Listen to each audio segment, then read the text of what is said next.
हर हर महादेव। आज बताने वाला हूँ बहुत ही सूक्ष्म विषय है, आरती के विषय में। लेकिन वो आरती नहीं है जो हम बाहरी रूप से मतलब करते हैं। ये मतलब आंतरिक विषय है कि विनय पत्रिका में किस तरह से बताया गया है आरती के विषय में। साथ ही साथ आप सभी ये जानते हैं ज्ञान यज्ञ न तेना हमिष्ठा समिति में मति के अनुसार जो भगवान के शास्त्रों को पढ़ता है वो अपने बुद्धि योग के द्वारा उनकी उपासना करता है,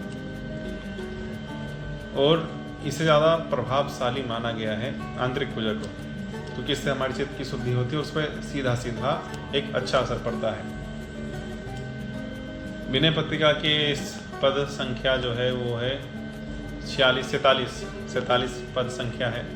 तो उसमें बताया गया है वासना को जलाकर उसकी धुनी बनाकर भगवान को हम धूप के रूप में अर्पित करें, जिससे कि हमारे भेद बुद्धि रूप जो है वो मिट जाए, दुर्गंध जो है मतलब जो बदबू है भेद बुद्धि की वो समाप्त हो जाए। जब धूप के बाद आती है दीप दिखाने की, तो विनय पत्रिका में कहा गया है उसी पद में कि हम स्वयं प्रकाश का, ज्ञान प्रकाश का, आत्म प्रकाश का, आत्मज्ञान का जो प्रकाश है वो अर्पण करना चाहिए भगवान के प्रति, भगवान के श्री चरणों में। फिर आगे धूप हमने दिखा दिया, दीप दिखा दिए, और उसी दीप से क्या जलाना है। दीप जब है तो अंधेरा भी कहीं ना कहीं होगा, जब दीप जल रहा है तो कहीं ना कहीं अंधेरा होगा।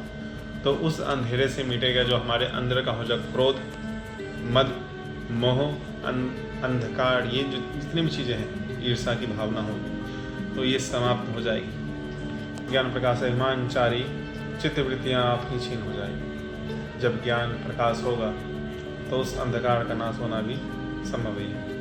हमने भगवान को आंतरिक रूप से भी कई सारी चीज़ें अर्पण की। अब बात आती है नैवेद्य अर्पण करने की। निर्माल्य, नैवेद्य, फल, पुष्प। तो नैवेद्य अर्पण करने के लिए विशुद्ध भाव, सुंदर जो हमारा भाव है बिल्कुल शुद्ध सुंदर, वो भगवान के चरणों में अर्पण करें, जो संतोषकारी है। के वाले प्रेम का जो तांबूल है वो अर्पण करें, यानी कि ऐसा प्रेम जो इतना मीठा हो जिससे कि कई सारे विकार नष्ट हो जाए, छीन हो जाए। तो ये प्रेम आप उन्हें निवेदन करें।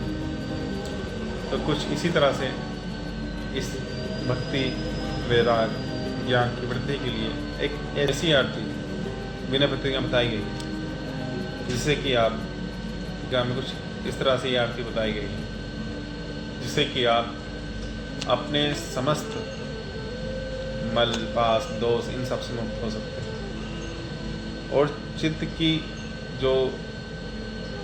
चित्त को जो है वो स्थिर कर सकते हैं। अब मिलूँगा किसी और विषय वीडियो में। ठीक, हर हर महादेव।